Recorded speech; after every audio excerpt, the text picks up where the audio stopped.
ఏ అవతారంలోనైనా నీ భర్తని చేరుకోవడం నీ యొక్క లక్షణం. కాబట్టి అమ్మా, నువ్వు నీ భర్తని నువ్వే పొందు. కానీ నువ్వు నీ భర్తని పొందడానికి ఎక్కడ తప్పించాలో ఆ ప్రదేశాన్ని చేరుకున్నావు అని నువ్వు గుర్తుపట్టడానికి, నీకు తండ్రినై నేను ఇందులో కన్యాదానానికి సహకరించాను అనేటటువంటి ఖ్యాతి పొందడానికి నేను నీకు ఒక సావకాశాన్ని కల్పిస్తాను. నీకు కొన్ని వస్తువులు ఇస్తాను.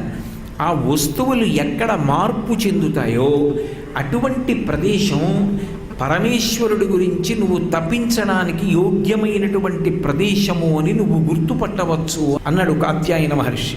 అని ఆయన కొన్ని వస్తువులు ఇచ్చి పంపించాడు. అందులో ఒకటి రుద్రాక్షమాల, ఆ తల్లి మెడలో వేసుకుని బయలుదేరింది. రెండవది యోగదండం, అంటే చేతి కింద ఉంచుకుని తపస్సు చేస్తారటువంటి యోగదండం. ఒక దివ్యమైనటువంటి ఛత్రం, కొన్ని పవిత్ర గ్రంథాలు, కొన్ని శనగలు, ఇటువంటివి పట్టుకుని బయలుదేరింది. ఆ శనగలు ఇతపూర్వమే అగ్నిచేత తప్తమైనటువంటి శనగలు. ఇవి పట్టుకుని బయలుదేరింది. ఇవి ఎక్కడ రూపాంతరం చెందుతాయో అక్కడ నువ్వు పరమేశ్వరుడి గురించి తపస్సు చేసి ఆయనలో చేరవలసిన ప్రదేశమని గుర్తించు అన్నాడు.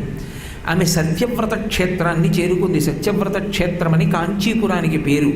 అయోధ్య, మధుర, మాయా, కాశీ, కాంచీ, అవంతిక, పురీ, ద్వారవతి చైవ సప్తైతే మోక్షదాయక అని 7 మోక్షపురములు ఉన్నాయి మనకి. అయోధ్య, మధుర, మాయా, కాశీ, కాంచీ, అవంతిక, ఇటువంటి వాటిలో దక్షిణాన ఉన్నటువంటి ఏకైక మోక్షపురం కాంచీపురం. ఆ దక్షిణాన ఉన్నటువంటి కాంచీపురాన్ని చేరుకుంది.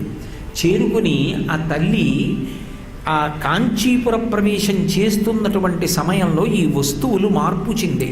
ఆమె మెడలో వేసుకున్నటువంటి రుద్రాక్ష మాల మారేడు దళాల మాలగా రూపాంతరం చెందింది.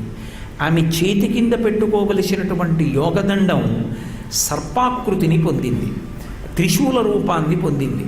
అలాగే ఆమె వేసుకున్నటువంటి ఛత్రం సర్పాకృతిని పొంది సర్పము ఆమెకి పడగపట్టి నీడ పట్టింది.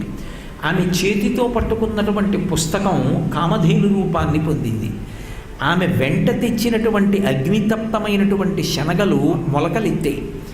ఇవి రూపాంతరం చెందడం చూసి మేమిక్కడ పరమేశ్వరుడి గురించి తపస్సు చెయ్యాలి అని ఆ తల్లి తపస్సు ప్రారంభం చేసింది.